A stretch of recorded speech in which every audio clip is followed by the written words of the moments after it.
ప్రసన్న జమునల స్నేహం రోజు రోజుకి బలపడుతోంది.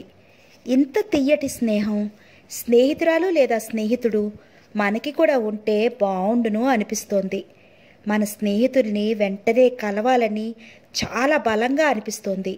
నాకైతే వెంటనే నా ఫ్రెండ్స్ అందరితో గెట్ టుగెదర్ పెట్టేసుకుని ఒక 2 రోజులైనా తనివి తీరా గడపాలి అనే కోరిక కలిగింది. కానీ బ్యాడ్ లక్, ఈ కోవిడ్ ఎవరిని ఎక్కడికి కదలనివ్వటం లేదు. ఈ కోవిడ్ అయ్యాక నేను చేసే ఫస్ట్ పని మాత్రం ఒక ఆత్మీయ సమ్మేళనం. కథలోకి వెళ్ళిపోదామా? మర్నాడు సాయంత్రం దీపు స్కూల్ నుంచి అప్పుడే వచ్చాడు. జమున వాడికి బట్టలు మార్చి ముఖం కడిగి తల దువ్వుతోంది. పక్కయ్య దీపుని బ్రేక్లో తీసుకెళ్ళటానికి సిద్ధంగా ఉన్నాడు. చీకటి పడకుండా ఇంటికొచ్చేయండి పక్కయ్య, నీకే చెప్పేది, కొడుకుని హెచ్చరించింది. దీపు తల తువ్వటం పూర్తి చేసి తల ఎత్తేసరికి అక్కడ ప్రసన్న నిలబడి ఉన్నాడు. అతను ఎప్పటిలా ఠీవిగా నిటారుగా లేడు. గుమ్మానికి భుజం ఆనించి నిలబడిన అతనిలో ఏదో కృంగిపోయిన నిస్సత్తు కనిపిస్తోంది. దీపుకి తల దూవుతున్నట్లు జమున ఒక్క క్షణం ఆగిపోయింది. ప్రసన్న జముననే చూస్తున్నాడు. అతని కళ్ళల్లో కృంగతీస్తున్న విషాదం, ఆ ముఖంలో తప్పు చేసిన చిన్నపిల్లాడు తల్లి ముందు నిలబడిన నిస్సహాయత్వం కనిపిస్తున్నాయి. దీపు తల్లి చేతుల్ని వదిలించుకుని అంకుల్ అంటూ దగ్గరగా వచ్చాడు. ప్రసన్న యాంత్రికంగా చేతులు చాచాడు. దీపు ప్రసన్న బుగ్గ మీద ముద్దు ఇచ్చి, మంచి అంకులుగా కాసేపు నన్ను వదిలమ్మా, ఆడుకునొస్తాను అన్నాడు. ప్రసన్న దీపుని దింపాడు. దీపు పక్కయ్య వెళ్ళిపోయారు. ఏదో పని మీద అక్కడికి వచ్చిన రుక్కమ్మ నిలబడిన ప్రసన్నను చూసి, అదేంటి బాబు నిలబడ్డారే, అయ్యో ఈ పక్కయ్య వెధవకి కుర్చీ వేయాలని కూడా తెలీదు అంటూ పరుగును వెళ్ళి కుర్చీ తెచ్చి అక్కడేసి కూర్చోండి అని మర్యాద చేసి పని మీద వెళ్ళిపోయింది. ప్రసన్న కూర్చోలేదు. జమున అతన్ని గమనించినట్లే దీపు సామాను సర్దసాగింది. జమున, రాత్రి ఎందుకు వచ్చావు? ఆ కంఠం అడగలేక అడిగినట్లుగా ఉంది. నువ్వే రక్షించావు నన్ను. జమున కంఠం నువ్వే రప్పించావు నన్ను. జమున కంఠం మామూలుగా ఉండటానికి ప్రయత్నిస్తున్నట్లు తెలుస్తూనే ఉంది. నేనా? జమున చివ్వున తల తిప్పి చూసింది. అవును, నువ్వే. రోజూ వచ్చేవాడివి సడన్గా రావటం మానేశావు. ఫోన్ చేస్తే ఉండి కూడా లేవనిపించావు. ఏమైంది? మన మధ్య అంత జరగడానికి ఏం జరిగింది? నేనేం తప్పు చేశాను? నా వల్ల నీకేం బాధ కలిగింది? అది ముఖాముఖి తెలుసుకుందామని వచ్చాను. దోవలో బస్సు చెడిపోవటం వల్ల పొద్దుపోయింది. నేను కావాలని పొద్దుపోయి రాలేదు. అతను చెయ్యి చాచాడు. బస్ చాలు, ఆపు, నన్నింకేవీ అనకు. అతను అక్కడున్న కుర్చీలో కూలబడినట్లుగా కూర్చున్నాడు. 2 చేతుల్లో ముఖం దాచుకున్నాడు. జమున, నన్ను క్షమించు. రాత్రి జరిగింది నేను కావాలని చేసింది కాదు. నా ఒంటి మీద తెలివుండి నీకు చేసిన అపచారం కాదు. నన్ను క్షమించు. అతని కంఠం వణికింది. అది ఆ ఆఘాతంలోకి కృంగిపోతున్నట్లుగా ఉంది. జమున గోడకి ఆనుకుని నిలబడి ఎటో చూస్తూ అంది. నేనేం నిన్ను తప్పు పట్టలేదే, రావటం నాదే తప్పు అనుకున్నాను. అతను తలెత్తి చూశాడు. ఆ కళ్ళల్లో పశ్చాత్తాపం, సిగ్గు, ఏమీ చెయ్యలేని నిస్సహాయత్వం నిండుకొని ఉన్నాయి. దయయుంచి అలా అనకు ప్లీజ్. తెలిసి చేసినా తెలియక చేసినా నా వల్ల నీకు అవమానం జరిగింది. దానికి నీకంటే నేనే ఎక్కువ బాధపడుతున్నాను. నేను చాలా బలహీనుడిని, వ్యాధి పీడితుడిని. నిన్ను చూసి ఎవ్వరూ అలా అనుకోరే. శారీరకంగా నా పట్ల ఎవ్వరికీ అనుమానం రాదు. నా మనసు ఎవరికీ తెలియదు. నేను మానసికంగా వ్యాధి పీడితుడిని. ఏమైంది ప్రసన్న? అది వ్యాధి అయితే నువ్వు డబ్బు గలవాడివి. లోకంలో ఎంతోమంది డాక్టర్లున్నారు. వాళ్ళెవరూ నీకు సాయం చెయ్యలేకపోయారా? ఇది డాక్టర్లు నివారించే వ్యాధి కాదు. మరి ఇదొక మానసికమైన సుస్థి. దాని నుంచి నాకు విముక్తి లేదు. అసలేమైంది? నేను తెలుసుకోవచ్చా? చెప్పకుండా ఉండే గత్యంతరం లేదు నాకు. జమున, నేను నోటితో చెప్పలేను. ఇదిగో కాగితం మీద రాసి తెచ్చాను. నువ్వు చదువు. ఇది చదివిన తర్వాత నన్ను క్షమిస్తావో నిరాకరిస్తావో నువ్వే నిర్ణయించుకో. అతను లేచి నిలబడి జేబులో నుండి తీసిన కాగితం అక్కడ పెట్టి వెళ్ళిపోయాడు. జమున ఆ కాగితాలు తీసుకుని చూసింది. ప్రసన్న చేతివ్రాత ఇంత బాగుంటుందని ఇంతవరకు తెలియదు. అందులో ఇలా ఉంది. జమున, మనిషి ఆకాశంలో నక్షత్రాల గురించి తెలుసుకోగలుగుతున్నాడు. సుదూర గ్రహాలను చేరుకోగలుగుతున్నాడు. ఈ ప్రకృతిలో ఉన్న విద్యుత్ దగ్గర నుంచి పరమాణువు వరకు శోధించి దాని పుట్టుపూర్వోత్తరాలు తెలుసుకోగలుగుతున్నాడు. తన జన్మస్థలమైన ఈ విశాల విశ్వం అంతా కలిగి తిరగటానికి ప్రయత్నించి జయం సంపాదిస్తున్నాడు. కానీ చిత్రం ఏమిటంటే ఇంత ప్రతిభా సంపన్నుడైన మనిషి తన అదృష్ట దురదృష్టాలను మాత్రం జయించలేకపోతున్నాడు. ఈ యావత్ ప్రకృతి మీద తన ఆధిక్యం స్థాపించుకోగలుగుతున్నా ఈ సమర్థుడు విధి విషయంలో మాత్రం కీలుబొమ్మ అయిపోతున్నాడు. జమున, మా అమ్మా నాన్నల గురించి నీకు తెలుసుగా. నా చెల్లెలు రమని నువ్వు ఎరగవు. నాకు 10 సంవత్సరాల వయసులో పుట్టింది. అమ్మకి నాన్నకి అదంటే ఇష్టం. నాకు అంతకంటే ఎక్కువగా ప్రాణం. మా కుటుంబంలో అమ్మా నాన్నల అన్యోన్యత ఎలాంటిదంటే వాళ్ళ మధ్య ప్రతి చిన్న విషయం అపురూపమే. మా ఇంట్లో పండగలు, నా పుట్టినరోజు, రమా పుట్టినరోజు, అమ్మా నాన్నల పెళ్లి రోజు, మా తాతయ్య పోయిన రోజు అన్నీ మాకు అపురూపమే. చిన్న కుక్కపిల్లను తెచ్చినా దాని మీద కూడా మాకు పెద్ద సెంటిమెంట్. ఇద్దరూ ఒకరినొకరు అర్థం చేసుకుని అన్యోన్యంగా పెరిగే భార్యాభర్తలకి పుట్టిన పిల్లలు ఎంత ఆనందంగా, ఎంత అపురూపంగా పెరుగుతారో నేను రమా అలా పెరిగాము. మాకున్న స్నేహితులు కొద్దిమంది మాత్రమే. వాళ్లతో సంబంధ బాంధర్యాలు మాకు బాగుండేవి. మా ప్రేమల్లో నటన లేదు, స్వార్థం లేదు, వంచన లేదు. నేను పెద్దయ్యాను. కాలేజీ చదువు పూర్తయింది. మా బంధువుల పెళ్లికి వెళ్ళినప్పుడు నాకు ఒక అమ్మాయి పరిచయమైంది. ఆ అమ్మాయి పేరు శోభ. ఆ పెళ్లి తర్వాత ఆ అమ్మాయి మా ఊరు వచ్చింది. ఉద్యోగ ప్రయత్నం అయ్యింది. ఆ అమ్మాయి తల్లి తండ్రి ఉన్నారు, కానీ తండ్రి చూడటట. ఇంటి భారం మొత్తం శోభ మీదే ఉందట. చెల్లెళ్ళ తమ్ముళ్ళ ఆలనా పాలన ఈ అమ్మాయిదేనట. నాకు శోభ కష్టాలు వింటే నిజంగా జాలేసింది. ఒక ఆడపిల్ల ఇంత గృహభారం మోయటం విశేషమే. అప్పటికీ ఇప్పటికీ వ్యక్తిత్వం ఉండి బాధ్యతగా మసిలే వ్యక్తులంటే నాకు చాలా ఇష్టం. ఎందుకంటే వీరి వల్ల చీకట్లో ఉండే వ్యక్తుల జీవితాలు సుఖంగా ఉంటాయి. శోభకి నా స్నేహితుడు ఆనంద్ వాళ్ళు నాన్న కంపెనీలో ఉద్యోగం ఇప్పించారు. శోభ స్టెనో కాబట్టి జీతం బాగానే వస్తోంది. బొంబాయిలా టీ మహానగరంలో ఆడపిల్ల ఒంటరిగా ఉండటం కష్టం. శోభ ఎవరో తెలిసిన వాళ్ళ ఇంట్లో ఉండి, వాళ్ళు బంధువులే. వాళ్ళ అబ్బాయి రమేష్ ఉన్నాడు. శోభ ఒకసారి అతన్ని నాకు పరిచయం చేసింది. శోభ తరచుగా మా ఇంటికి వచ్చేది. వద్దన్న యాపిల్స్ బిస్కెట్స్ తెచ్చేది.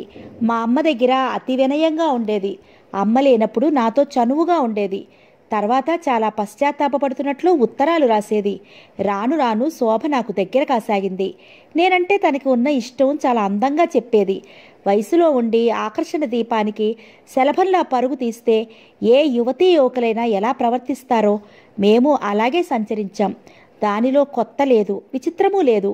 నా పాలసీ ఒక్కటే. నేను ఇష్టపడిన అమ్మాయిని కంటే నన్ను ఇష్టపడే అమ్మాయిని చేసుకుని ఆమెని క్రమంగా ప్రేమించి ఆ ప్రేమకు ప్రతిఫలం పొందాలి, రెట్టింపు ఇవ్వాలి. ఇది పెళ్లి పట్ల నా నిర్ణయం. ఈ నిర్ణయానికి నేను ఇంత బలీయంగా ఎందుకొచ్చానంటే మా పిన్ని కొడుకు ఒకతను తను ఇష్టపడి తల్లిదండ్రులకి ఎదురు తిరిగి ఒక అమ్మాయిని చేసుకున్నాడు. పెళ్ళైన తర్వాత అతను పడే తిప్పలు చూస్తే పగవాళ్ళకు కూడా ఈ బాధలు వద్దు బాబోయ్ అనిపించేది. ఆ అమ్మాయి ఇక అహర్నిశలు అడుగడుక్కి తనకే ప్రాధాన్యత ఇవ్వాలని అంటుంది. అలా జరగకపోతే తన మీద అతని ఇష్టం పోయిందంటూ చచ్చిపోతానంటూ గొడవ చేసేది. పెళ్ళి అంటే అలా లంపటం కాకూడదు అనుకునేవాణ్ణి. నాకు శోభ అన్ని విధాలా నచ్చింది. శోభ చదువుకుంది, తెలివిగలది, నలుగురిలో ఎలా మసలాలో తెలుసు, అమ్మని మంచి చేసుకుంది. ముఖ్యంగా నేనంటే చాలా ఇష్టం. జమున, జీవితంలో కొందరి ఆగమనం మనల్ని ఆనందపు శిఖరాలకి తీసుకెళ్తుంది. కొంతమంది ఆగమనం పతనపు లోయలోకి విసిరేస్తుంది. కొంతమంది మన జీవితంలో రావటం వల్ల మన జీవితంలో వెలితిపూడి ఎన్నో సమకూరుతాయి. కొంతమంది రాక వల్ల ఉన్నవి పోతాయి. ఈ అదృష్ట దురదృష్టాల ఆగమనం మన చేతుల్లో లేవు. మన తెలివితేటలు జాగరూకతలెందుకు పనికిరావు. మనం విధి చేతుల్లో కీలుబొమ్మలం. నేను శోభ విషయంలో ఇలాగే అయ్యాను. ఆ అమ్మాయిని పెళ్లి చేసుకోవటానికి నాకు సమస్యలేమీ ఎదురవ్వలేదు. మా అమ్మ నాన్న మనిషికి అన్ని విషయాల్లో స్వతంత్రం కావాలి అని నమ్మే మనుషులు. వాళ్ళు నా పెళ్లికి ఏమీ అభ్యంతరం చెప్పలేదు. అమ్మ నా నిర్ణయం వినగానే సమ్మతించింది. శోభని దగ్గరికి తీసుకుని నా ఇష్టాలు, నా వ్యక్తిత్వం మరింత అర్థమయ్యేలా చెప్పింది. నా కోసమని అమ్మ ఇల్లు కొంది. అందులో కావాల్సిన సామాను సర్వస్వం కొంది. పెళ్లి అవగానే మేము అందులో కాపురం ప్రారంభించాం. మాకు జీవితం పంచపక్ష పరమాణాలు వడ్డించిన విస్తరి. దేనికీ లోపం లేదు. నాకు ఉద్యోగం వచ్చింది. శోభ ప్రవర్తన పెళ్ళైన తర్వాత నేను అనుకున్నట్లుగా లేదు. నేను పెళ్ళైన తర్వాత ప్రథమ రాత్రి శోభ చేతివేలికి కెంపురాయి ఉంగరం తొడిగాను. ఆ ఉంగరం షాపుకి వెళ్ళి వెతికి వెతికి నేనే స్వయంగా కొనుక్కొచ్చాను. నెల రోజులన్నా కాలేదు. శోభ చేతికి ఆ ఉంగరం లేదు. ఏమైంది అంటే పోయింది అంది. ఎలా అంటే సరిగ్గా సమాధానం చెప్పలేదు. నాకు మనసు ఎలాగో అనిపించింది. శోభ ఆ ఉంగరం పోయినందుకు బాధ కూడా పడలేదు. పైనుంచి నీకు ఉంగరం ఎక్కువ నేనా అంటూ పోట్లాడింది. ఇది నిజమేగా. నేనే రాజీ పట్టాను. కొద్ది రోజుల తర్వాత ఒకసారి హోటల్కి వెళ్ళినప్పుడు అక్కడికి ఫ్రెండ్స్తో రమేష్ వచ్చాడు. అతను వేలికి ఈ ఉంగరం ఉంది. నేను ఇది ఎక్కడిది అని అడిగాను. శోభ నా పుట్టినరోజు కానుకగా ఇచ్చింది అన్నాడు. నాకు తల తిరిగిపోయింది. ఇంటికొచ్చిన తర్వాత శోభను నిలదీస్తే సరిగ్గా జవాబు చెప్పలేకపోయింది. ఘర్షణ పెంచి పోట్లాడి తల్లిదండ్రుల దగ్గరికి వెళ్ళిపోయింది. అమ్మ కేకలేస్తే నేనే వెళ్ళి బ్రతిమలాడి తీసుకొచ్చాను. వాళ్ళ అమ్మ నాన్న నాకు వాళ్ళ పిల్లని బాధ పెట్టవద్దని లెక్చర్లు ఇచ్చారు. ఆ బ్రతిమలాడి తీసుకురావటమే నాకు ఒక పెద్ద శిక్ష అయింది. క్రమంగా శోభలో గల అసలు వ్యక్తిత్వం నాకు అర్థం కాసాగింది. అమ్మాయి చూపించే మర్యాద మన్నన అంతా ఒక నటన, ఒట్టి తిరుగుపోతూ. తను ఎవరినైనా కావాలనుకుంటే వాళ్ళని మాటల మత్తులో ముంచేయగలదు. నాకు తర్వాత ఇంకో దారుణమైన విషయం తెలిసింది. పెళ్లి కాకముందు శోభ పనిచేసేటప్పుడు ఆనంద్ తండ్రి శోభకి ఒక ఫ్లాట్ కొనిచ్చాడు. ఎందుకిచ్చాడు, అవసరం ఏమిటి అని ఆరా తీస్తే శోభ ఆయన కలిసి హాలిడేకి ఊళ్ళు వెళ్ళేవారట. ఆనంద్ తల్లి సుస్థి మనిషి, ఆనంద్ అమాయకుడు. వాళ్ళకివేమీ తెలియవు. ఆనంద్ పినతల్లి ఎవరి దగ్గరో వాగితే అది నా వరకు వచ్చింది. నేను నమ్మలేదు. కానీ బెంగుళూరు వెళ్ళి ఆ హోటల్లో ఎంక్వైరీ చేస్తే తెలిసింది. ఆ హోటల్ రిజిస్టర్లో ఆయన కూతురుగా రిజిస్టర్ చేశారు. నాకు కడుపులో తిప్పినట్లయింది. ఇది కాక రమేష్తో పరిచయం. శోభ డబ్బు కోసం దారిద్ర్యంతో ఈ పని చేస్తే నేను క్షమించేవాడినేమో. అదేం కాదు. శోభ ఒక తిరుగుపోతూ. ఆమెకి చీరలు ఎలా కొత్తవి కావాలో మగవాళ్ళు కూడా అలా కావాలి. నాకు ఇది అర్థం కాగానే కృంగిపోయాను. నేను ఎవరిని పెళ్లి చేసుకున్నాను? ఒక వ్యభిచారిని. మగవాడిని ఒక వెధవ క్రింద జమకట్టి వాడి జీవితంతో నిర్లక్ష్యంగా ఆడుకుని తనకు కావలసినవి సమకూర్చుకునే ఒక కామినీ పిశాచాన్ని. శోభకి సెంటిమెంట్ అంటే అర్థం లేని ఫూలిష్తనం. ఒకరికి కట్టుబడి ఉండాలంటే అదొక వెర్రితనం. ఒక స్త్రీకి ఒక పురుషుడు అంటే అదొక అసమర్థత. శోభ తిరుగుబోతుతనం క్రమంగా బయటికి రాసాగింది. మా కుటుంబం గురించి గుసగుసలు మొదలయ్యాయి. రమకి సంబంధాలు రావటం కష్టమైంది. నేను ఒకసారి ఘర్షణలో శోభని కొట్టాను. రమ పేరు ఎత్తి తిట్టింది. నేను సహించలేకపోయాను. నీలాంటి తిరుగుపోతికి రమ పేరెత్తే అర్హత లేదన్నాను. ఇది శోభ అహాన్ని కాటేసింది. తర్వాత ఏం చేసిందో తెలుసా జమున? రమని నేర్పుగా తమ ఇంటికి రప్పించి రమేష్ అతని మరో 2 ఫ్రెండ్స్ చేత రేప్ చేయించింది. రమ చచ్చిపోవలసిందే, ఎలాగో బ్రతికింది.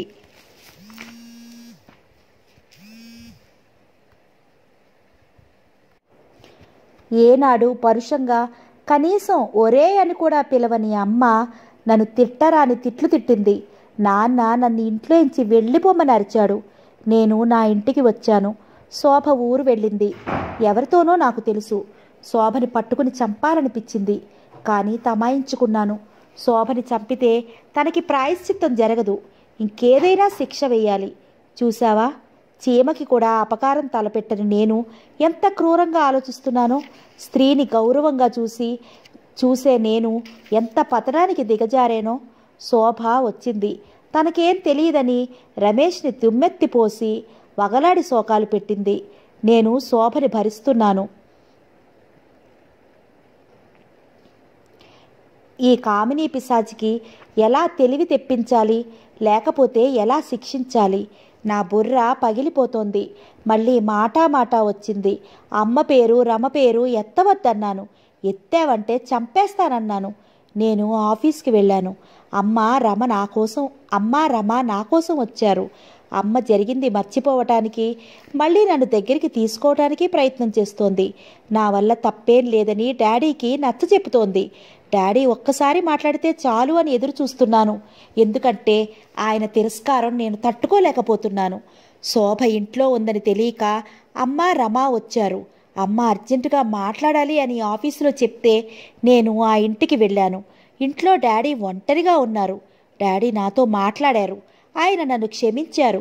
నేను ఆనందంతో పొంగిపోయాను. ఇందులో నీ తప్పేం లేదురా, ఇది మన దురదృష్టం. ఆవేశంలో నిన్ను అనరాని మాటలు అన్నాను అని ఆయన అంటుంటే నేను చిన్నపిల్లాళ్ళ ఆయన పట్టుకుని ఏడ్చేశాను. అమ్మ ఏది అంటే బహుశా నీకోసమే వెళ్ళిందేమో, ప్రసన్నను తీసుకొస్తాను అంది. రమ కూడా వెళ్ళింది అన్నారాయన. ఇంతలోనే ఫోన్ మోగింది. డాడీ తీసి నీకే అంటూ ఇచ్చారు.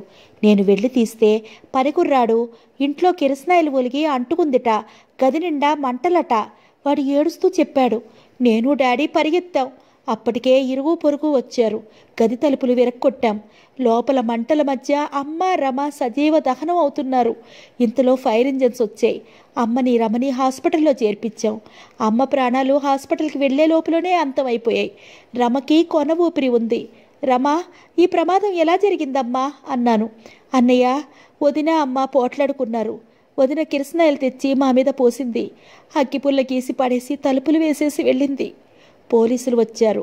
రమ సగం కూడా మళ్ళీ చెప్పలేకపోయింది. ప్రాణం పోయింది. డాడీ నిర్జీవంగా కూర్చుండిపోయారు. ఆయన షాక్ తిన్నారు. పడుకోరు, మాట్లాడరు, అలాగే కూర్చుంటారు. నేను శోభ మీద కేసు పెట్టాను. అందులో బలమైన సాక్ష్యం నౌకరు కుర్రాడు.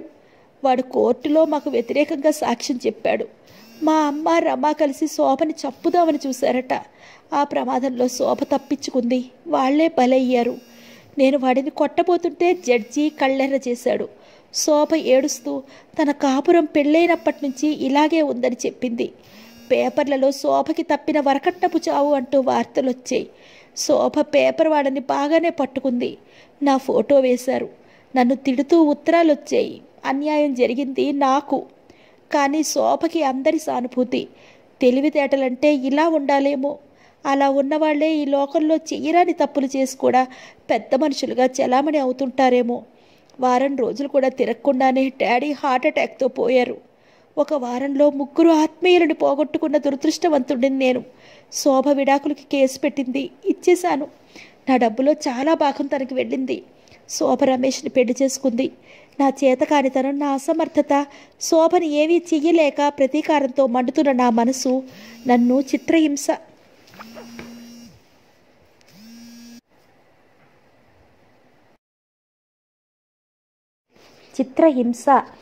పెట్టసాగింది. నువ్వు అసమర్థుడివి అని తిట్టసాగింది. చీకటి అయితే నేను ఒంటరిగా ఉండలేను. నన్ను ఒక రకమైన ఉద్రేకం ఆవహిస్తుంది. ఆ సమయంలో ఆడది కనిపిస్తే నేను రేప్ చేస్తానో చంపేస్తానో నాకే తెలియదు. అందుకే నన్ను నేను కట్టేసుకుంటాను. అప్పుడు విచ్చలవిడిగా ఊరి మీద పడను. నా మూలాన ఎవరికీ అపకారం జరగదు. ఈ రహస్యం నా స్నేహితులకి కూడా తెలుసు. అందుకే వాళ్ళు రాత్రి పొద్దుపోయే వరకు నా దగ్గర ఉండరు. రాత్రి అవగానే నాకు నేనే వేసుకునే ఈ భయంకరమైన శిక్ష నా నౌకరికి తెలుసు. జమున, ఇది నా రుగ్మత. నేనొక పిచ్చివాడిని, బలహీన మనస్కుణ్ణి. నువ్వు నన్ను క్షమిస్తావో నా బలహీనతని చేదరించుకుంటావో నీ ఇష్టం. ఇట్లు ప్రసన్న. జమున చదవటం పూర్తి చేసేసరికి తనకి తెలియకుండానే కళ్ళల్లో నీళ్లు నిండాయి. ప్రసన్నకి ఫోన్ చేయడానికి గబగబా చెప్పులేసుకుంది. వరండా దిగొస్తుంటే షెడ్ తలుపులు తీసున్నాయి. జమున అక్కడికి వచ్చింది. తలుపులు లాగి వేయిపోతుంటే అక్కడ బెంచి మీద ప్రసన్న కూర్చుని కనిపించాడు. అతను దెబ్బతిన్న పులిలా మోకాళ్ళ మీద తలదించుకుని ముడుచుకుని కూర్చున్నాడు. పులిలా ఉండే ప్రసన్నలో ఆ దీనత్వం, ఆ నిస్సహాయత్వం చూసేసరికి జమునకి గుండెలు ద్రవించాయి. ఒక్క నిమిషం తటపటాయించి లోపలికి వచ్చింది. ప్రసన్నా పిలిచింది. అతను ఉలికిపాటుగా తలెత్తి చూశాడు. జమున మధుర మనోహరమైన చిరునవ్వు నవ్వింది. ఆ కళ్ళల్లో రవంత కూడా అసహనం లేదు. ప్రసన్న నమ్మలేనట్లు చూస్తున్నాడు. జమున, నా మీద నీకు కోపం లేదు కదూ? లేదన్నట్లు తల ఊపింది. బెంచీ మీద కూర్చుంది. అతను ఒక్క నిమిషం జమున ముఖాన్ని తేరిపార చూశాడు. జమున చిరునవ్వు నవ్వుతోంది. ప్రసన్న, నేను నీ స్నేహితురాల్ని. స్నేహం అంటే అర్థం చేసుకుని దగ్గరవటం, అపార్థంతో దూరం అవటం కాదు. ప్రసన్న కాస్త జరిగాడు. మరుక్షణంలో అతను నేల మీదకి జారి మోకాళ్ళ మీద కూలబడ్డాడు. అతడి తల జమున ఒడిలో ఆనింది. అతడి చేతివేళ్లు జమున చీరని గట్టిగా గుప్పెళ్లతో పట్టుకున్నాయి. అతడి ముఖం ఆమె ఒడిలో ఒదిగిపోయింది. జమున, నువ్వెంత మంచిదానివి అన్నాడు. అతని గొంతు మాట రానంత గద్గదికంగా అయిపోయింది. జమున అతని తల మీద చెయ్యి వేసి, నిమురుతూ ఉండిపోయింది. ఆ క్షణంలో అతను పడే ఒంటరితనం ఏమిటో జమునికి కాకపోతే ఇంకెవరికి తెలుస్తుంది? ఆ రోజు సాయంత్రం నుంచి ప్రసన్న జమునుల మధ్య మైత్రి సంబంధం మరింత గట్టిగా ముడిపడినట్లుగా అయింది. ఇద్దరూ ఒకరికి ఒకరు ఏ వాగ్దానాలు చేసుకోలేదు.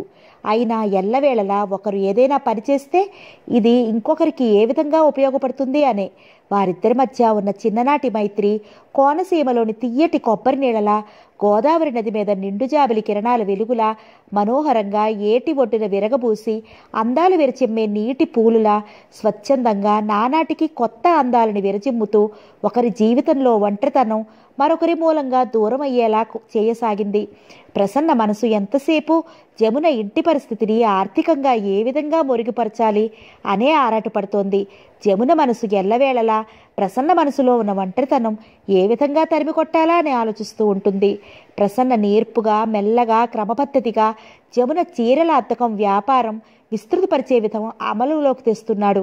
బెంగళూరు ఎగ్జిబిషన్కి చీరలు పంపాడు. అక్కడికి వెళ్ళటానికి దీపుకు పరీక్షలు ఉండటం మూలంగా జమునికి వీలు కాలేదు. ఉషని పంపారు. ఉషకి ఎంతో సంతోషం. ఉష నోరు విప్పిందంటే జమున గురించి ప్రశంసలే.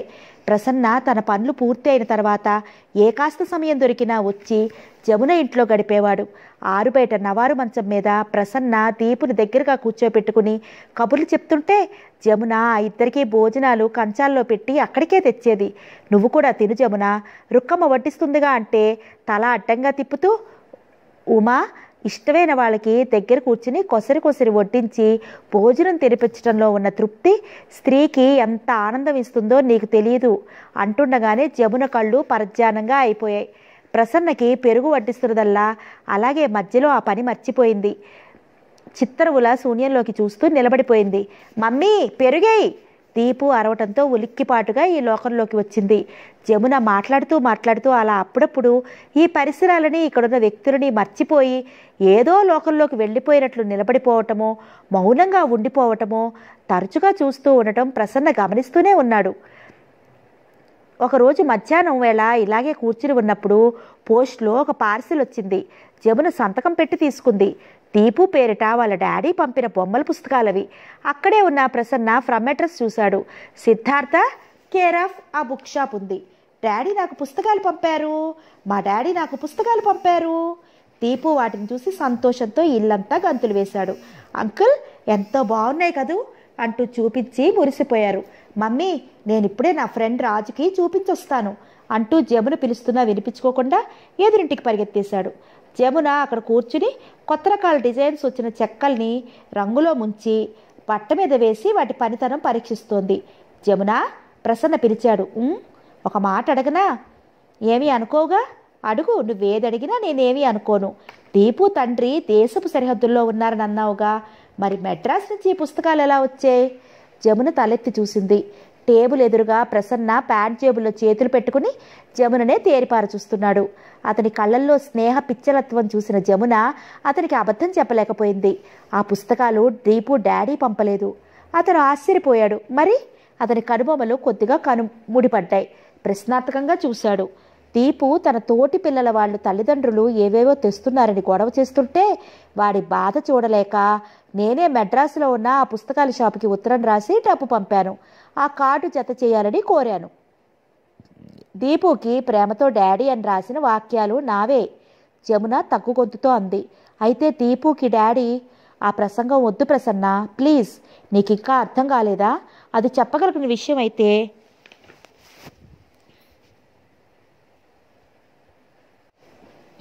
ఆ ప్రసంగం వద్దు ప్రసన్న, ప్లీజ్. నీకు ఇంకా అర్థం కాలేదా? అది చెప్పగలిగిన విషయం అయితే నేను ఇప్పటికే చెప్పుండేదాన్ని. ఆ భగవంతుడు కూడా నాకు సాయం చెయ్యలేదు.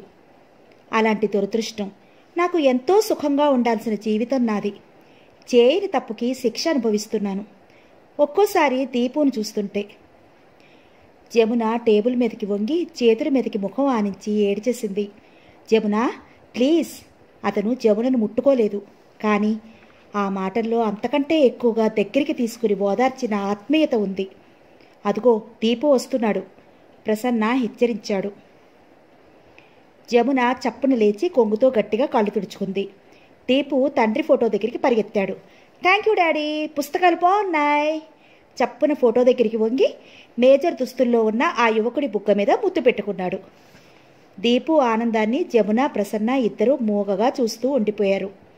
జమున పని చేసుకుంటుంటే దీపుని ఒడిలో కూర్చోబెట్టుకుని ఆ క్యామిల్ పుస్తకాలు చూస్తూ వాటిని వివరించి చెప్తున్న ప్రసన్న మనసు పరిపరి విధాలా పోసాగింది. దీపు తండ్రి విషయంలో అసలు జమునకున్న సమస్య ఏంటి? జమున గురించి ఎందరో ఎన్నో రకాలుగా అనటం అతనికి తెలుసు. భాగ్యమ్మ గారు జమునకి పెళ్లి కాలేదంటుంది. దీపు ఎవరికో అనామకుడికి పుట్టినవాడు అంటుంది. కొంతమంది భర్త వదిలేశాడు అంటారు. కొంతమంది ప్రేమించి అతను మోసం చేసి ఆమె గర్భవతి అవగానే వదిలేశాడంటారు. ఇందులో ఏది నిజం? మాధవిని అడిగితే ఏదో ఒకటి అయింది, నీకెందుకు? నువ్వేం జమునని పెళ్లి చేసుకోపోవటం లేదుగా, చేసుకోవాలనుకుంటున్నావా చెప్పు అంటూ నిలదీసి అతను జవాబు చెప్పలేనట్టు తికమక పెట్టేసింది. ఏదైనా కానీ ఒకటి మాత్రం యథార్థం. జమున జీవితంలో దీపు తండ్రి విషయంలో జరగరానిదేదో జరిగింది. అది జమున నోరు తెరిచి చెప్పలేనిదై ఉంటుంది. ప్రసన్న మనసుకి హఠాత్తుగా తట్టింది. ఈ పుస్తకాలు డాడీ పంపించినవి అని జమున దీపు మనసుని సంతృప్తిపరచడానికి ఎలా చెప్పిందో ఆ ఫోటో కూడా అంతే కావచ్చు. అసలు ఆ ఫోటోలో వ్యక్తి లేడేమో. ప్రసన్నకి సమస్య విడిపోయినట్లుగా అయింది. ప్రసన్న చేతికి దీపు శరీరం వేడిగా తగిలింది. ఏంటి వేడిగా ఉంది అనుకున్నాడు. జమున అక్కడికి వచ్చింది. జమున, దీపు ఒళ్ళు వెచ్చగా ఉంది చూడు అని అడిగాడు. జమున చూసింది, కాస్త వేడిగానే ఉంది. వద్దు అంటే వినడు కదా, నిన్నంతా పంపు కింద తలస్నానం అంటూ నానాడు అంటూ వెళ్ళి థర్మామీటర్ తెచ్చింది. ప్రసన్న దీపుని చూశాడు. 100 డిగ్రీల జ్వరం ఉంది. ఈ పూట భోజనం వద్దు అంది జమున. కంగారు పడకు అన్నాడు ప్రసన్న. చీకటయింది. అతను వెళ్ళిపోయాడు. జమున కొడుకు ప్రక్కలో కూర్చుని ప్రసన్న గురించే ఆలోచిస్తోంది. ప్రసన్న మానసికమైన వ్యాధి పీడితుడు అని తెలియగానే ప్రసన్న డాక్టర్ దగ్గరికి వెళ్ళి అడిగింది. అతన్ని బాగా సేద తీర్చే మనిషి కావాలమ్మా. ఆ టైంలో అతనికి దగ్గరగా ఉండి అతని మనసుని ఆ ఆలోచన నుంచి తప్పించే వ్యక్తి కావాలి. దానికి చాలా సహనం, ముఖ్యంగా అతని మీద విపరీతమైన ఇష్టం ఉన్న వ్యక్తి అయితేనే ఆ పని చేయగలుగుతుంది. అతను అదొక వ్యాధి అనుకుంటున్నాడు. అది కానే కాదు, అదొక మానసిక బలహీనత. అతనికి తెలియకుండానే అందులోంచి బయటికి లాగగలగాలి అన్నాడు. జమున ఆలోచిస్తోంది. ప్రసన్నని తను ఏ విధంగా అందులో నుంచి బయటికి లాగగలుగుతుంది? అతనిది ఒక భయంకరమైన విషాదమైన గతం. అందులో నుంచి యువతలికి లాగి అతన్ని మామూలు మనిషిని చేయాలి. అతను ఏ నేరం చేశాడని మామూలు జీవితానికి దూరం అవ్వాలి? అతను మళ్ళీ పెళ్లి చేసుకోవచ్చు, పిల్లల్ని కని సాధారణ గృహస్థుడిగా జీవితం వెళ్లదీయవచ్చు. దీనికి ఎవరైనా తోడు కావాలి. తన కోసం ఇంత చేస్తున్న అతనికి తను కాకపోతే ఇంకెవరు సాయపడతారు? ఆ గతం జీవితంలో బందీ అయిన అతన్ని ఆ శృంఖలాల నుంచి తప్పించటం అతని ఆత్మీయురాలుగా తన కర్తవ్యం. అతను సుఖంగా ఉండాలి. అతను మామూలు మనిషిగా మళ్ళీ జీవితం గడపాలి. గడిపేలా తను చూడాలి. జమున మనసులో ఒక దృఢ నిశ్చయం వచ్చింది. దీపు నిద్రలో ఉలిక్కిపడ్డాడు. జమున వాడి ఒంటి మీద చెయ్యి వేసింది. ఒళ్ళు కాలిపోతోంది. మర్నాడు సాయంత్రానికి దీపుకి బాగా జలుజ్వరం వచ్చేసింది. జలుబు ఉంది. శ్వాస తీసుకోలేకపోతున్నాడు. జలుబు భారం అనుకున్న జమున మియాలు వేసిన పాలు తాగించింది. తెలిసిన డాక్టర్ ఊర్లో లేడు. సాయంత్రం అయ్యేసరికి దీపు ఊపిరి తీసుకోలేకపోతున్నాడు. జ్వరం బాగా ఉంది. ప్రసన్న వచ్చాడు. దీపుకి జ్వరంగా ఉంది, ఈరోజు స్కూల్కి వెళ్ళలేదు అని జమున చెప్పగానే దీపు మంచం దగ్గరికి వెళ్ళి దీపు దీపు అని తట్టి పిలిచాడు. దీపు పలకలేదు. అతి కష్టంగా ఊపిరి తీసుకుంటున్నాడు. డాక్టర్ ఏమన్నాడు? తలెత్తి జమున వైపు చూస్తూ అడిగింది. డాక్టర్ గారు ఊళ్ళో లేరు, మిరియాలు వేసిన పాలు తాగించాను అంది. ప్రసన్న ఒక్క నిమిషం పెదవి నములుతూ దీపుని తదేకంగా చూశాడు. అతని కనుబొమ్మలు ముడిపడ్డాయి. ఆ తర్వాత దీపుని చేతుల మధ్య లేవనెత్తి భుజాన వేసుకుంటూ, జమున, దీపుని నాకు తెలిసిన డాక్టర్ దగ్గర తీసుకెళ్దాన్రా, కప్పడానికి ఏమైనా తీసుకురా అన్నాడు. జమున పరిగెత్తుకు వెళ్లి టర్కీ టవల్ తెచ్చి ప్రసన్న భుజాన ఉన్న దీపుకి కప్పింది. ప్రసన్న, జమున డాక్టర్ పిల్లే దగ్గరికి వచ్చారు. ఆయన ప్రసన్నని చూడగానే మిగతా పేషెంట్స్ని వదిలి ఏంటి అంటూ వచ్చాడు. ప్రసన్న దీపు విషయం చెప్పాడు. ఆయన దీపుని పరీక్ష చేసి లంగ్ న్యూమోనియా, వెంటనే హాస్పిటల్లో చేర్పించాలి, ఆక్సిజన్ ఇవ్వాలి అన్నాడు. అక్కడి నుంచి ఆయన క్లినిక్లోనే ఆ వీధి చివరిలో ఉన్న నర్సింగ్ హోమ్కి వచ్చారు. డాక్టర్ ఆదేశించిన ప్రకారం నర్సులు గబగబా దీపు కోసం బెడ్ సిద్ధం చేసి ఆక్సిజన్ సిలిండర్ తీసుకొచ్చి దీపు ముక్కుకి ఏర్పాటు చేశారు. పిల్లే ఇంజెక్షన్స్ రాసి ప్రసన్నని తీసుకురమ్మనమని పంపాడు. జమున నిశ్చేష్రాలాగా నిలబడింది. ఇంతలోనే దీపుకి ఏమైంది? మనసంతా కంగారుగా అయోమయంగా ఉంది. స్పృహ లేకుండా పడి ఉండి ఆక్సిజన్ ఎక్కిస్తుంటే ఊపిరి పీలుస్తున్న దీపును చూస్తుంటే జమున కళ్ళు పెద్దవవుతున్నాయి. దీపు అసలు గాలి పీలుస్తున్నాడా? ఆ డొక్కలు నిజంగా కదులుతున్నాయా? లేక అవి కదలకుండా ఉంటే తను ఊహిస్తోందా? దాదాపు గంట తర్వాత ప్రసన్న ఆదుర్దాగా పరిగెత్తుకొచ్చినట్టు వచ్చాడు. సారీ, ఈ ఇంజెక్షన్లు ఎన్ని షాపుల్లో అడిగినా లేదన్నారు. వెతికి తెచ్చేసరికి లేట్ అయింది అన్నాడు. డాక్టర్ ఇంజెక్షన్ దీపుకి ఇచ్చాడు. ఆయన కూడా వేచి చూస్తున్నట్లుగా ఒక గంట పాటు అక్కడే ఉన్నాడు. జమున అక్కడ బెంచి మీద కూర్చుంది. నర్సులు జమున దగ్గరికి రానిలేదు. ఇంజెక్షన్లు ఇస్తూ ఆక్సిజన్ సరిగా ఎక్కుతోందా లేదా చూస్తూ వాళ్లే శ్రద్ధగా చూస్తున్నారు. జమున దగ్గరికి వెళ్తే నర్స్, ఒక్క నిమిషం కాస్త పక్కకుండమ్మా, ఇప్పుడు నీకంటే మీ అబ్బాయికి మా అవసరం ఎక్కువ అంది. జమున వచ్చి బెంచీ మీద బొమ్మలా చూస్తూ కూర్చుంది. ప్రసన్న దగ్గరికి వచ్చాడు. బెంచీ పక్కన నిలబడిన అతనికి జమునను చూస్తుంటే జాలి వేసింది. జమున పడుతున్న భయం, ఆదుర్త అతనికి బాగానే అర్థమవుతున్నాయి. జమున అనునయంగా పిలిచాడు. జమున తలెత్తి గాజు కళ్ళతో అతని వైపు చూసింది. చూస్తుండగానే ఆ ముఖంలో ఏడుపు వెల్లువలా పొంగి వచ్చింది. దీపుకి తగ్గుతుంది, భయపడకు. ప్రసన్న, దీపుకి ఏదన్నా అయితే నేను బ్రతకను. కొంగులో ముఖం దాచుకుని ఏడ్చేసింది. ప్రసన్న చెయ్యి జమున తల మీద ఆనింది. అతను జమునను నిబ్బరం తెచ్చుకోమన్నట్లుగా తల మీద తడుతూ, జమున, ఏం లేదు, భయపడకు. దీపు అమ్మా అని పిలిచే వరకు నాకు ఈ భయం పోదు ప్రసన్న. నీకు తెలియదు, నేను చాలా దురదృష్టవంతురాల్ని. ఎన్ని కష్టాలు వచ్చినా మొండిదానిలా ఎలా బ్రతుకుతున్నానో తెలుసా దీపును చూసుకుని. జమున హఠాత్తుగా అతని చేతిని పట్టుకుని ఏడ్చేసింది. ప్రసన్న ఎడమ చేత్తో జమున మీద వీపు మీద నిమిరాడు. మనం చేయగలిగినదంతా చేస్తున్నాం, ఏం లోపం లేదు. సమయానికి డాక్టర్ దగ్గరికి తీసుకొచ్చాం. లేకపోతే ఏదో జ్వరంలే అని ఇంట్లోనే ఉంచితే బాప్రే అతను గగుర్పాటుగా అన్నాడు. డాక్టర్ కూడా ఇంత క్రితం వరండాలో మాట్లాడుతూ ఇంకొక 4 గంటలైతే గాని చెప్పలేను అన్నాడు. డాక్టర్తో మాట్లాడి అతను లోపలికి వచ్చాడు. అతని ముఖ కవళికలు అతను దీపు వైపు ఆత్రంగా చూడటం, అవి చూసేసరికి జమున గుండెలు జారిపోయాయి. డాక్టర్ గారు ఇంకో ఇంజెక్షన్ ఇస్తూ నర్సుకి తీసుకోవాల్సిన జాగ్రత్తలు హెచ్చరించి వెళ్ళిపోయారు.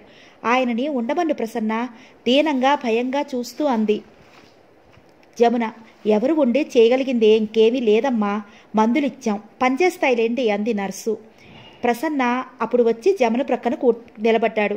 కాఫీ తాగుతావా? అనునయంగా తగ్గు స్వరంతో అడిగాడు. తల అడ్డంగా తిప్పింది. ప్రసన్న జమున ప్రక్కన కూర్చున్నాడు. జమున చేతిని తన చేతుల్లోకి తీసుకున్నాడు. జమున చెయ్యి చిరుచెమటలు పట్టి ఆమె మనస్తాపాన్ని తెలియజేస్తోంది. జమునని ఏమని ఓదార్చగలడు తను? దీపు కళ్ళు తెరిచి అమ్మా అంటే గాని జమున కళ్ళల్లోకి మళ్లీ ప్రాణం రాదు. జమున చేతిని అతను మెల్లగా తడుతున్నాడు. ఆ స్పర్శలో స్నేహపూర్వకమైన ఓదార్పు ఉంది. నీ బాధ నాకు అర్థమవుతోంది, కాస్త ఓపిక పట్టు. మనల్ని దేవుడు అన్యాయం చేయడు అని మూగగా అతను తెచ్చుకుంటున్న ధైర్యం ఆమెకి ప్రవహిస్తున్నట్లుగా ఉంది. ఎక్కడి నుంచో గడియారం గంట కొట్టింది. ప్రసన్న టైం చూసుకున్నాడు. టైం 3 గంటలైంది. దీపు కాస్త కదిలాడు. నర్స్ మళ్ళీ వెంటనే ఇంజెక్షన్స్ 2 ఇచ్చింది. ఆక్సిజన్ సరిచేసింది. దీపు ఈసారి బాగా కదిలాడు. ప్రసన్న మంచం దగ్గరికి వచ్చాడు. దీపు దీపు పిలిచాడు. దీపు కాస్త కళ్ళు తెరిచాడు. దీపు జమున పిలిచింది. మమ్మీ. ఆ పెదవులు అస్పష్టంగా కదిలాయి. నర్సిచ్చిన ఇంజెక్షన్తో ఆ కళ్ళు మళ్ళీ మత్తుగా మూతలు పడ్డాయి. కాస్త కళ్ళు తెరిచాడుగా, ఇక భయం లేదు. మీరు కాసేపు పడుకోండి అంది నర్స్. పర్వాలేదు, మీరు ఇంత క్రితం నుంచి ఒకటే ఆవులిస్తూ తూగుతున్నారు. నేను కూర్చుంటాను, మీరు కావాలంటే పడుకోండి అన్నాడు ప్రసన్న. థ్యాంక్ యూ, ఒక్క 10 నిమిషాలు చాలు, లేచేస్తాను. రాత్రి ఆపరేషన్ కేసు ఒకటి కంటి మీద కొనుకు తీయనేలేదు. నర్స్ కృతజ్ఞతగా చూసి వెళ్ళి బెంచి మీద నడుం వాల్చింది. ప్రసన్న దీపు మంచం ప్రక్కన కుర్చీలో కూర్చున్నాడు. జమున అతని ప్రక్కనే స్టూల్ తెచ్చుకుని వేసుకుంటోంది. నువ్వు పడుకో జమున. నువ్వు కాసేపు పడుకో. అతను టైం చూసుకుంటూ 2 గంటల్లో తెల్లారిపోతుందిగా అన్నాడు. జమున స్టూల్ అక్కడ వేసి అతనికి ఎదురుగా నిలబడి అతని సంభ్రమంగా, ఆశ్చర్యంగా, ఆనందంగా చూస్తోంది. ఏంటలా చూస్తున్నావు అన్నాడు అతను. నువ్వు నేను ఏమైంది నాకు? అతను ప్రశ్నార్థకంగా చూశాడు. ప్రసన్న, ఈరోజు రాత్రంతా నువ్వు మేలుకునున్నావు. ఎదురుగా నేనున్నాను, నర్సు ఉంది. నువ్వెంత నార్మల్గా ఉన్నావు. నిన్ను నువ్వు కట్టేసుకోలేదు. నీకు ఉద్రేకం, కోపం రానేలేదు. అతను వెనక్కి తగ్గాడు. అయోమయంగా చూశాడు. అవును సుమా. అతని కళ్ళల్లో చెప్పలేనంత ఆశ్చర్యం కనిపించింది. జమున ఆనందంగా అతని 2 చేతులు పట్టుకుని తన గుండెల దగ్గరగా తెచ్చుకుంటూ చిన్నపిల్లలా చూస్తూ, చూశావా, నేను చెప్పిందే నిజం. నీ స్థితి నీ శరీరంలోని అనారోగ్యం కాదు. అది నువ్వన్నట్లు నీకు పిచ్చి స్థితి కానే కాదు. నీలో ఒంటరితనం. ప్రసన్న, ఈరోజు దీపుకి ప్రాణగండం తప్పింది. నాకెంతో ఆనందంగా ఉంది. నువ్వు మామూలు మనిషిగా ఉన్నావు. అది నాకు ఎంతో చెప్పలేనంత ఆనందంగా ఉంది అంది. ప్రసన్న తిమ్మెరిపోయినట్లుగా జమున ఆనందాన్ని చూస్తున్నాడు. ఇది నిజమా కలా? తను నార్మల్గా ఉండటం ఎన్ని సంవత్సరాల తర్వాత మళ్ళీ తన రాత్రివేళ మామూలుగా మనిషిగా ప్రవర్తించాడు. ప్రసన్న ఇది నమ్మలేకపోతున్నాడు. ఇది జమున వల్లనే సాధ్యమైంది. అతనికి ఆ క్షణంలో జమునని ఒక్కసారి చేతులతో పైకెత్తి గిరగిరా తిప్పాలన్నంత ఆనందం కలిగింది. జమున పరిచయం అయిన తర్వాత అతని మనస్థితి మెల్లమెల్లగా నార్మల్కి వస్తోంది. అతను దినమంతా వీలైనంత ఎక్కువగా దీపు జమునల సమక్షంలో గడుపుతున్నాడు. రాత్రివేళ ఒంటరిగా ఉంటే జమున మాటలు, దీపు అల్లరే గుర్తుకొస్తుంది.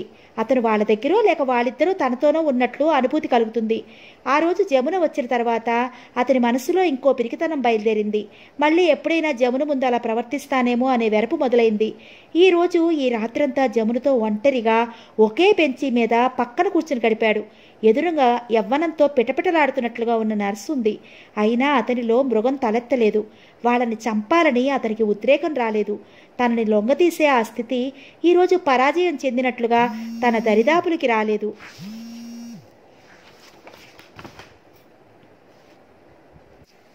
వారం రోజులయ్యింది. దీపుకి తగ్గింది. హాస్పిటల్ నుండి ఇంటికి తీసుకువచ్చారు. దీపు ఇంకా నీరసంగానే ఉన్నాడు. స్కూల్కి ఇంకో వారం రోజుల వరకు పంపొద్దని డాక్టర్ చెప్పాడు. జమున పనిచేస్తూ చేస్తూ మధ్యలో హఠాత్తుగా ఆపి వచ్చి కొడుకు భుజం చుట్టూ చెయ్యి వేసి దగ్గరికి తీసుకుని గుండెలకి హత్తుకునేది. వారం రోజులయ్యింది. దీపుకి తగ్గింది. హాస్పిటల్ నుండి ఇంటికి తీసుకొచ్చారు. దీపు ఇంకా నీరసంగానే ఉన్నాడు. స్కూల్కి ఇంకో వారం రోజుల వరకు పంపొద్దని డాక్టర్ చెప్పారు. జమున పనిచేస్తూ చేస్తూ మధ్యలో హఠాత్తుగా ఆపి వచ్చి కొడుకు భుజం చుట్టూ చెయ్యి వేసి దగ్గరగా తీసుకుని గుండెలకి హత్తుకునేది. మృత్యుముఖంలోకి వెళ్ళి బయటపడ్డాడు. వాడలా మళ్ళీ ఆడుకుంటూ కబుర్లు చెప్తుండటం చూస్తుంటే జమునకి ప్రాణం లేచి వస్తోంది. మొన్ననే ఎదురింటి జానకమ్మ గారి మనవడు సెలవులకి అని వచ్చి అదేదో విషజ్వరమట. 2 రోజులు మామూలుగా జ్వరమే అని అశ్రద్ధ చేసేసరికి ఒక రాత్రివేళ ఇలాగే న్యూమోనియాలోకి దింపి ప్రాణమే పోయింది. అయ్యో, సెలవులు వస్తున్నాయి, 4 రోజులు సందడిగా ఉంటుందని మా అమ్మాయి నీ పంపమన్నా మా వారు వెళ్ళి బలవంతంగా తీసుకొచ్చారు అంటూ ఆవిడ ఒకటే ఏడుపు. చూస్తుంటే జమున కాళ్ళు వణికాయి. ఇంటికి రాగానే దీపుని గట్టిగా కౌగిలించుకుంది. భగవంతుడు మనిషి నుంచి ఏదైనా దూరం చేయదలుచుకుంటే ఎవరూ ఆపలేరు కదా. ప్రసన్న రోజూ వస్తూనే ఉన్నాడు. అతడు వరుసగా 4 రోజులు హాస్పిటల్లో దీపు కోసం రాత్రి వేళల మేలుకుని గడిపాడు. జమున మేలుకుంటానంటే పగలంతా తిరిగావు, చాలు, నువ్వు పడుకో అంటూ ఆదేశించాడు. జమున మాట్లాడకుండా అతని మాటని అనుసరించింది. దీపుకి ఎంత ప్రమాదం కలిగింది కానీ ప్రసన్న పరిస్థితి అంతా తన చేతుల్లోకి తీసుకుని అన్ని జాగరూకతలు అతనే వహించాడు. జమున భోజనం, కాఫీ విషయం కూడా అతనే బాధ్యత తీసుకుని ఉషని, రుక్కమ్మని ఇంటి నుంచి తీసుకురమ్మనమని ఆదేశించాడు. ప్రసన్న ఆ విధంగా తన అవసరాలన్నిటినీ తన ప్రమేయం లేకుండా తనని మాట్లాడనీయకుండా తీరుస్తుంటే జమునకి ఎన్నో సంవత్సరాల తర్వాత తను మళ్ళీ మామూలుగా బ్రతుకుతున్నట్లనిపించింది. దీపుకి వచ్చిన ఈ ప్రమాదానికి ప్రసన్న ఆదుకోకపోతే ఈ డబ్బు దశకం అంతా మొత్తంలో తీసుకురావటం తన వల్ల ఎక్కడయ్యేది? జమున నిట్టూర్చింది. దీపుకి 2 సార్లు వచ్చిన ప్రాణగండాల్లో 2 సార్లు ప్రసాద్న ఆదుకున్నాడు. ఒకటి ఆ రోజు యాక్సిడెంట్, ఇంకోటి ఇప్పుడు ఈ సుస్థి. తను ఒంటరిగా పడుతున్న కష్టాలు చూసి జాలితో భగవంతుడు ప్రసన్నని తనకి స్నేహితుడి రూపంగా తోడుగా పంపినట్లు అనిపిస్తోంది. జమున జీవితంలో చిక్కగా అలుముకుని ఉన్న చీకట్లు ప్రసన్న ఆగమనంతో పటాపంచలు కాసాగినాయి. నిరాశా సముద్రంలో ఆర్థిక దారిద్ర్యం అనే ఇనుపకుంటు కాళ్ళకి గుదిబండల్లా ఆ సముద్రపు అట్టడుగులోకి లాగేస్తుంటే అనుకోకుండా ప్రసన్న వచ్చి స్నేహపూర్వకమైన చెయ్యి అందించాడు. జమునని కృంగతీస్తున్న ఆర్థిక దారిద్ర్యపు గుదిబండని ఛేదించి జమునని రాకాసి లాంటి దాని నుంచి బంధ విముక్తురాలిగా చెయ్యటానికి విశ్వ ప్రయత్నం చేస్తున్నాడు. అతను బ్యాంకులో నుండి జమున పేరిట లోన్ తీయించి పెద్ద బజార్లో రెడీమేడ్ బట్టల షాప్ తెరిపించాడు. జమునికి బ్యాంకు వారు అప్పు ఇవ్వటానికి అతను హామీ పత్రం మీద సంతకం చేశాడు. అమ్మో, అంత అప్పు నేను తీర్చగలనా? గుండె మీద చెయ్యి ఆనించుకుంటూ అంది జమున. నువ్వు కాదు, నీ షాపే తీరుస్తుంది అన్నాడు. షాపు తెరిచాడు. దానికి గృహలక్ష్మి శారీ ఎంపోరియం అని పేరు పెట్టాడు. మధ్యతరగతి స్త్రీలకి వీలైనంత అందుబాటు ధరలో ఆ గృహిణికి కావలసిన బట్టలు అందచేయటం వారి ధ్యేయం. ఉషా, రుక్కమ్మ, బక్కయ్య ఎంతో ఉత్సాహంగా పనిచేస్తున్నారు.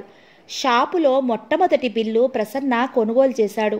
అనాథ ఆశ్రమంలో అతను తల్లి జ్ఞాపకార్థం ఇచ్చే చీరలు కొన్నాడు. తెలిసిన వాళ్ళని చాలా కొద్దిమందిని మాత్రమే పిలిచారు. ఆహూతులంతా వచ్చి వెళ్ళిపోయారు. జమున షాపు బయటికి వచ్చి నిలబడి గృహలక్ష్మి శారీ ఎంపోరియం అని రాసి ఉన్న బోర్డుని తనివి తీరా ఆనందంగా చూస్తోంది. ఏంటి చూస్తున్నావు? ప్రసన్న అక్కడికి వచ్చాడు. బయట బోర్డు దగ్గర రంగురంగుల లైట్ల తోరణాలు వ్రేలాడుతున్నాయి. జమున ప్రసన్న వైపు తిరిగింది. ఆ కళ్ళల్లో నీళ్లు చిమ్ముకు వస్తున్నాయి. నువ్వు నాకంటే పెద్దవాడివా చిన్నవాడివా అంది. 4 ఏళ్లు పెద్దవాడిని. ఎందుకు? నీకు కాళ్ళకి నమస్కారం చేయాలనిపిస్తోంది ప్రసన్న. అలాంటి పిచ్చి మాటలు మాట్లాడేవంటే నీ కంటికి కనిపించకుండా పారిపోతాను తెలుసా? కొన్ని విషయాల్లో నాకు ఆకాశమంత సహనం ఎంతగా ఉంటుందో కొన్ని విషయాల్లో అంత చిరాకు ఉంటుంది. అతను బెదిరించాడు. అమ్మగారు, మీరు స్వీట్స్ తినలేదు. రుక్కమ్మ తీసుకొస్తూ అంది. జమున తీసుకుని ప్రసన్నకిచ్చింది. ప్రసన్న అందుకుని జమున నోటికి అందించాడు. తిను, పర్వాలేదులే, ఎవ్వరూ ఏమి అనుకోరు. అనుకున్నా పర్వాలేదు, మన బాంధవ్యం ఏమిటో మనకి తెలుసు. ప్రసన్న షాప్ మూసిన తర్వాత జమునని, దీపుని, ఉషని, రుక్కమ్మని, బక్కయ్యని ఇంటి దగ్గర తెచ్చాడు. అందరూ ఒకటే కుటుంబం అనే భావన. జమునని దింపి ఇంటికి వెళ్తుంటే అతనికి మరీ అనిపించింది. ఈ షాపు ఏర్పాటు చేయడంలో ఐడియా, ఆర్థికపరమైన అండ మాత్రమే అతనివి. కృషి, తెలివితేటలు, నిరంతర శ్రమ జమునవి. అతన్ని చూపెట్టుకుని జమునే అంత పని చేసుకుంటుంది. అవిరామంగా కష్టపడుతోంది. చేస్తున్న పని తన జీవిత ధ్యేయం అన్నట్లు ప్రాణప్రదంగా ఏకాగ్రతతో చేస్తోంది. ప్రసన్నకి బాగా తెలుసు, తను చేసిన ఈ కాస్త సాయంతో జమున దానిని 10 పెంచుకుంటుంది. ప్రసన్నకి ఇది ఎంతో సంతోషంగా అనిపిస్తోంది. జమున లాంటి వ్యక్తిత్వం, అలసట అనేది లేకుండా నిర్విరామంగా కృషి చేసే ఆ పట్టుదల, నేర్పుగల స్త్రీలు ఏ రంగంలోనైనా సరే తాడు కొస అందిస్తే చాలు మొత్తం తాడుని ముప్పేట అల్లేయగల దీక్ష, కర్తవ్య నిర్వహణ కలవారే ఉంటారు. ప్రసన్నకి డబ్బున్న వాళ్ళు, లేని వాళ్ళు ఎంతోమంది స్త్రీలు పరిచయం ఉన్నారు. వారెవరిలో ఈ విధంగా కష్టపడే స్వభావం లేదు. భర్తలు సంపాదించి తెస్తే తిని కూర్చుని లేని బాధలు ఊహించుకుని కలహాలకి కాలు దువ్వుతూ తమకి సుఖశాంతులు లేవని వ్యధ చెందేవారో, లేక డబ్బు లేకపోతే ఆ దరిద్రంలో నుంచి ఎలా బయటపడతామా అని ప్రయత్నం చేయకుండా ఇది కేవలం తమ దురదృష్టమని జీవితానికి లొంగిపోయి వాపోతూ ఎదుటివారి సానుభూతి కోసం అర్రులు చాచేవారు మాత్రమే తెలుసు. జమునలా ఈ విధంగా జీవితంలో కష్టాలకి భయపడకుండా ఎదురు ఒడ్డి పోరాడేవారు అతనికి తెలియదు. అందుకే జమున అంటే అభిమానం, గౌరవం రెట్టింపయ్యాయి. ఈ శక్తి సామర్థ్యాలకి మించి ముఖ్యంగా ఆమెలో మూర్తీభవించిన స్త్రీత్వం. సూర్యుడు తన వెలుగుని చెట్టుకి, పుట్టకి, నదికి, ఎడారికి, మృగానికి సమంగా నిస్వార్థంగా పంచి ఇచ్చినట్లుగా జమునలో ఉన్న ప్రేమమయమైన మనసు అందరినీ ఆత్మీయంగా చూస్తుంది. ఏ వ్యక్తి మనసులో ప్రేమాభిమానాలు పుష్కలంగా ఉంటాయో ఆ వ్యక్తి చుట్టూ ఉన్న వారి జీవితాలు సుఖశాంతులతో వెలసిల్లుతాయి. ప్రసన్న ఇంటికి వచ్చాడు. అతను బట్టలు మార్చుకున్నాడు. అతన్ని రాత్రివేళ కట్టివేసే కుర్చీ, తాడు, బట్ట అక్కడే ఉన్నాయి. అతను పనికుర్రాడికి నేను ఏమాత్రం వెర్రిగా ప్రవర్తించినా దానికి కట్టే అని ఆదేశించాడు.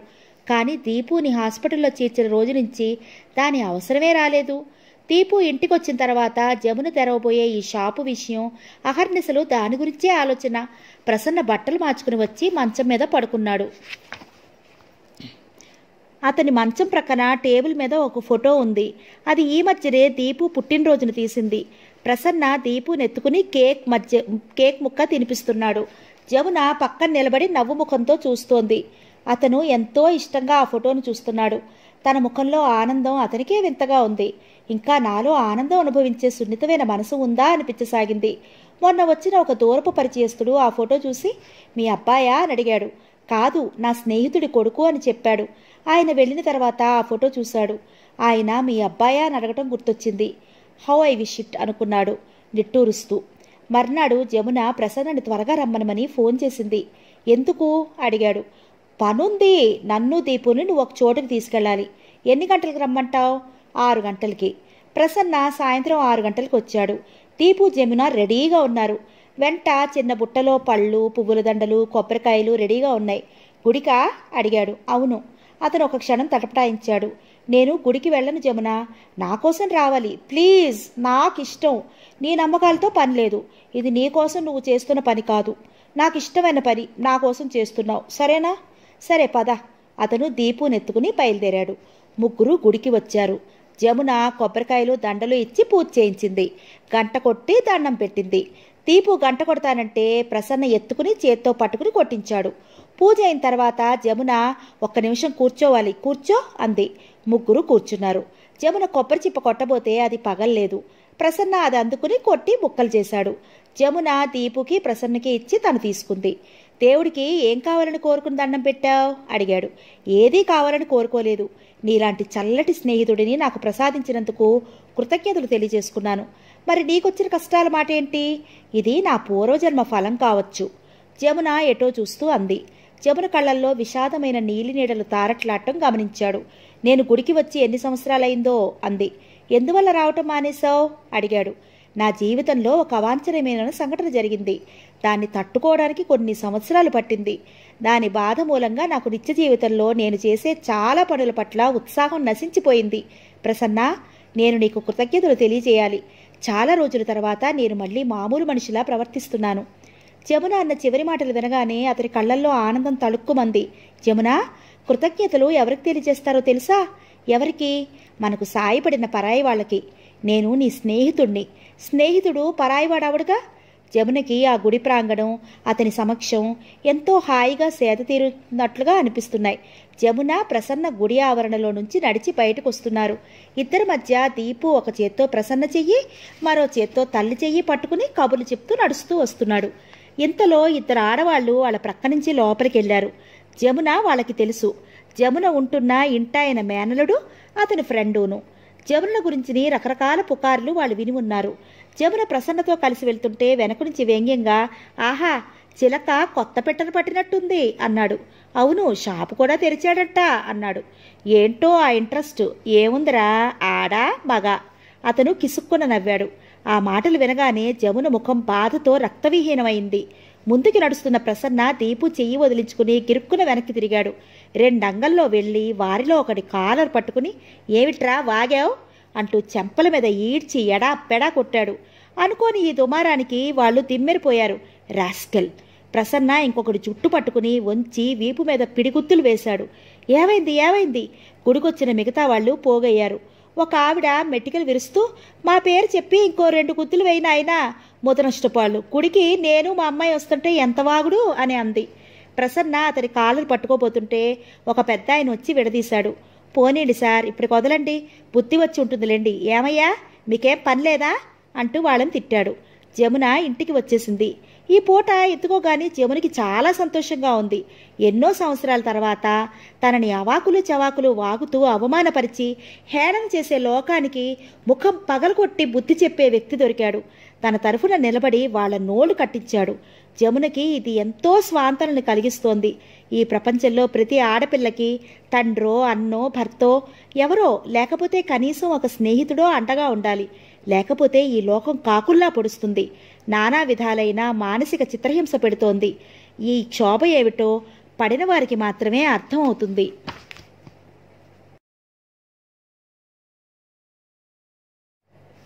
ముఖ్యమంత్రి మెదక్ జిల్లాలో పర్యటిస్తున్న సందర్భంగా దుర్గాబాయి దేశ్ముఖ్ ట్రస్ట్ వారు పేద యువతులకి సహాయార్థం పంచి ఇచ్చే చీరలకి ప్రసన్న గృహలక్ష్మి శారీ ఎంపోరియం నుంచి చీరలు ఖరీదు చేసే ఆర్డరు పరపతి ఉపయోగించి వచ్చేలా చేశాడు.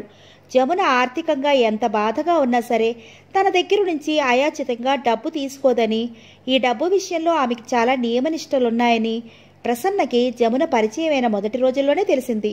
తను ఎంతమందికో ఎన్ని రకాలుగానో డబ్బు సాయం చేస్తూ ఉంటాడు. కొంతమంది తన మనసుకు గాలం వేసి, కొంతమంది మొహమాట పెట్టి డబ్బులు తీసుకుంటూ ఉంటారు. చాలామందికి నిజమైన అవసరం ఉన్న వాళ్ళకి వాళ్ళు అడగకుండా ప్రసన్న తనే ఏదో రూపంలో వాళ్ళకి డబ్బు అందజేస్తూ ఉంటాడు. ఎవరికైనా ఇచ్చి తిరిగి పొందాలని కానీ, వాళ్ళు తనకి తిరిగి సాయం చేయాలని కానీ అతను ఏనాడూ కోరడు. ఎదుటివారి నుంచి దేన్ని కాక్షించకుండా నిండు మనసుతో సాయం చేయటమే అతనికి అలవాటు. ప్రసన్నకి ఈ ఆట చూడగానే చాలా సంతోషం కలిగింది. ఇది చూసి జమున చిన్నపిల్లలా ఎంత సంబరపడుతుందో అతను బాగానే ఊహించగలడు. ఈ విధంగా మెల్లమెల్లగా వచ్చే ఆర్డర్స్ పెంచి ఏడాది తిరిగే లోపల జమున కుటుంబానికి ఎలాంటి ఇబ్బందులు లేకుండా జరిగిపోయేట్టు చూడటానికి అతను స్థిర నిర్ణయం తీసుకున్నాడు. ప్రసన్న తన ఆఫీసులో ఉండగా ఈ ఆర్డర్ కాగితం వచ్చింది.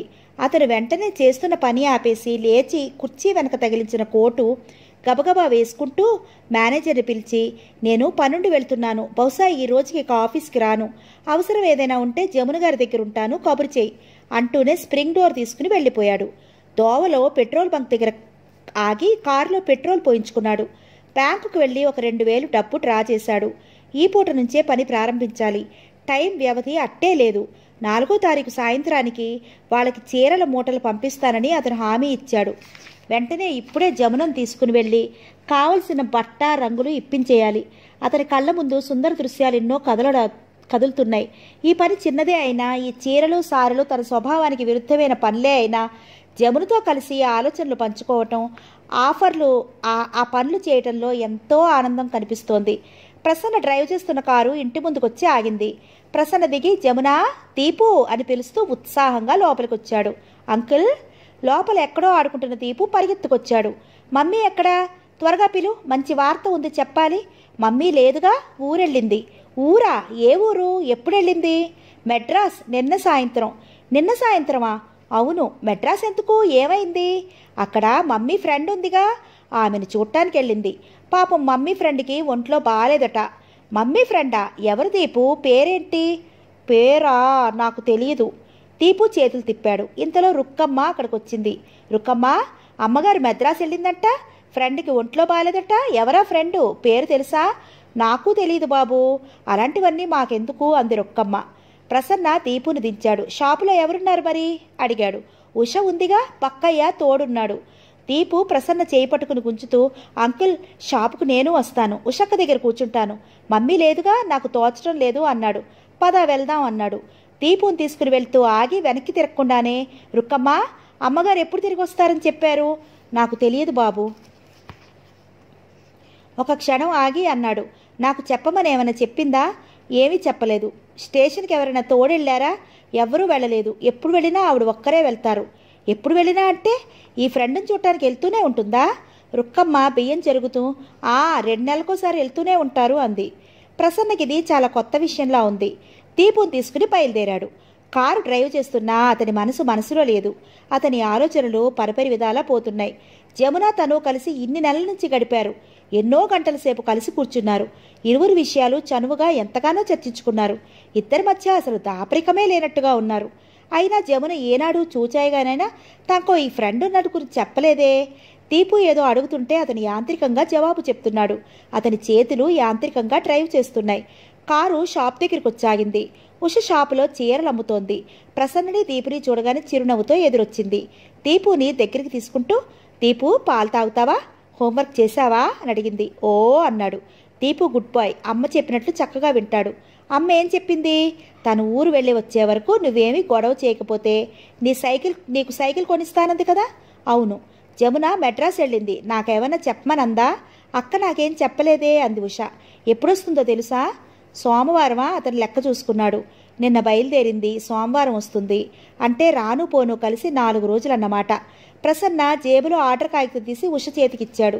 ఉష ఆ కాగితం చూడగానే సంబరపడిపోయింది. అక్క రాగానే ఇది వింటే ఎంత సంతోషపడుతుందో. అరే, ఎక్కువ టైం లేదు, వెంటనే పని మొదలు పెట్టాలి. ప్రసన్న జేబులో డబ్బు తీసి ఉషకెదురుగా టేబుల్ మీద పెట్టాడు. ఇదిగో డబ్బు, కావలసిన సామాను కొనుంచండి. ఉష ఒక క్షణం తటపటాయించింది. తర్వాత తీసుకుంది.